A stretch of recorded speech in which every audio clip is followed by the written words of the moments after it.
তো গাইস, আগে ভিডিওটা দেখো, তোমাদের করা ফানি কমেন্টে পড়বো।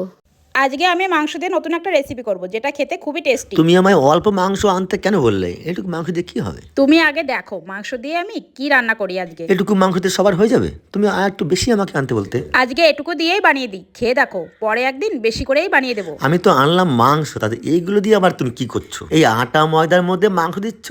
এগুলো আজকে আর খাওয়া যাবে না। তুমি শুধু একবারই খাবে, বারবার তোমাকে খেতে ইচ্ছে করবে। দেখা যাক, খেতে ভালো হতেও পারে, আমি তো কোনোদিন খাইনি। তুমি এই আটা ময়দা মাখানো মাংস আর কতবার ভাজবে বলো তো? আরে তুমি তো রান্নার কিছুই জানো না, তুমি শুধু দেখো আমি কি করি। এই মাংস রেসিপিটা একবার ভাজলে হয় না, দুবার করে ভাজতে হয়, তবেই তো খেতে টেস্টি হবে। এখন আবার কড়াইতে এটা কি দিচ্ছ তুমি?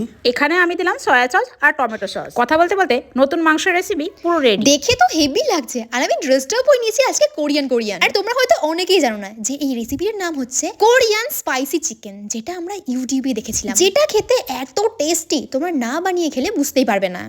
तो चलिए शुरू करते हैं। শুধু কাকিমা না, কাকুও ফিল্ডে নেমে গেছে।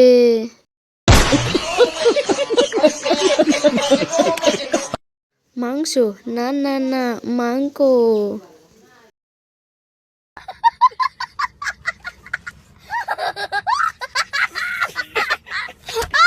শ্বশুর তোতলা, তো তাই তোতলা জামাইকে পছন্দ করেছে।